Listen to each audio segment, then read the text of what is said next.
retaining and developing talent is really important to companies. I think we need to maybe move away from the fact that we can hold on to talent forever in our organisation and think about what are we retaining talent for, what are we developing talent for as well.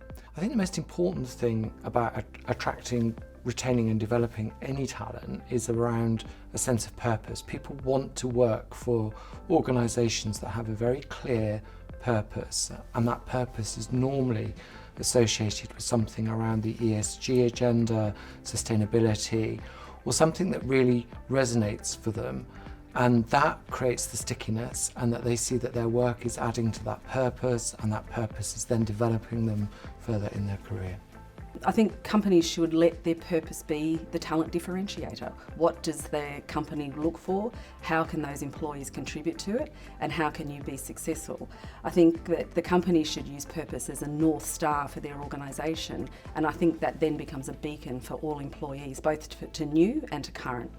Whilst we've shifted in our view of retention, I don't think companies want or expect people to spend their entire careers with an organisation. I think as we develop new skills, the retention of those people that you've just invested in is important.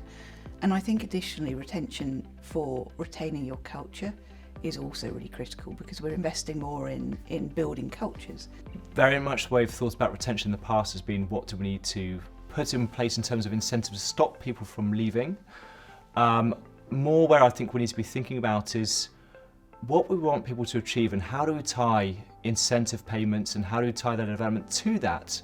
So giving people a really sort of clear steer on, here's how we see you growing, here's how we're going to support you in that growth, here's how we're going to reward that growth. So I think one of the things that always happens with human beings is it's always very easy for us to be attracted to the next big shiny object somewhere else. And you see this a lot in organizations. It's very easy to be tempted by an offer that you get from the outside.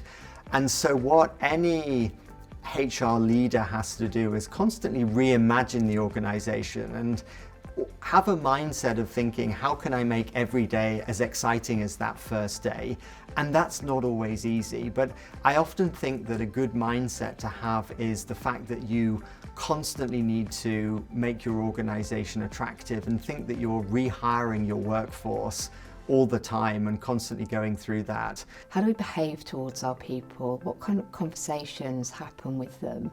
How do we help our managers and our leaders to really get the best from their people, but also how do we get them to role model what that strategy means in terms of bringing it to life, and how do they do that through everything that they do?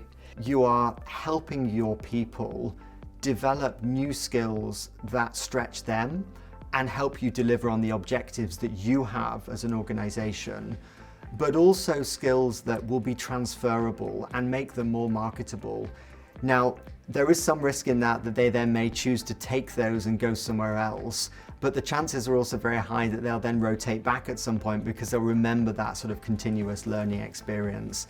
And I think being very purposeful and very clear that our intent is to have people stay with us, that we really care about that and why we care is critical.